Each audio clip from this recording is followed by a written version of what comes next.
അമ്പലങ്ങളിലും പള്ളികളിലും ഭണ്ഡാരമോഷണം, ബൈക്ക് മോഷണം, നിർത്തിയിട്ടിരിക്കുന്ന വാഹനങ്ങളിൽ നിന്നും കടകളിൽ നിന്നും പള്ളികളിൽ നിന്നും മൊബൈൽ മോഷണം തുടങ്ങി നിരവധി ക്രിമിനൽ കേസുകളിൽ പ്രതിയായ പൊന്നാനി കുറ്റിക്കാട് സ്വദേശി നാലകത്ത് മുഹമ്മദ് ഷാഫി എന്ന കണ്ണൻ ഷാഫിയെ കാപ്പ ചുമത്തി അറസ്റ്റ് ചെയ്ത് പൊന്നാനി പോലീസ്. പൊന്നാനി, പെരുമ്പടപ്പ്, ചങ്ങരംകുളം, തിരൂർ തുടങ്ങി നിരവധി സ്റ്റേഷനുകളിൽ കേസുകളുണ്ടായിരുന്ന ഇയാളെ പൊന്നാനി കർമ്മ റോഡിൽ വെച്ചാണ് പിടികൂടിയത്. ചങ്ങരംകുളം സ്റ്റേഷൻ പരിധിയിൽ കഴിഞ്ഞ മാസം ബൈക്ക് മോഷണം നടത്തിയ കേസിൽ പിടിയിലായി ജയിലിലായിരുന്നു ഇയാൾ. August 17-ന് ജാമ്യത്തിലിറങ്ങുകയായിരുന്നു.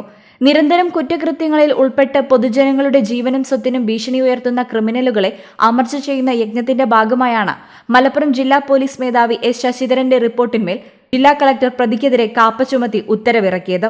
Tirur DYSP K M ബിജുവിന്റെ നേതൃത്വത്തിൽ പൊന്നാനി പോലീസ് ഇൻസ്പെക്ടർ ജലീൽ കറുത്തെടുത്ത്, SI Praveen Kumar, ASI Sathi, senior civil police ഓഫീസർമാരായ നാസർ, പ്രശാന്ത് കുമാർ എസ് എന്നിവർ ചേർന്നാണ് പ്രതിയെ പിടികൂടിയത്.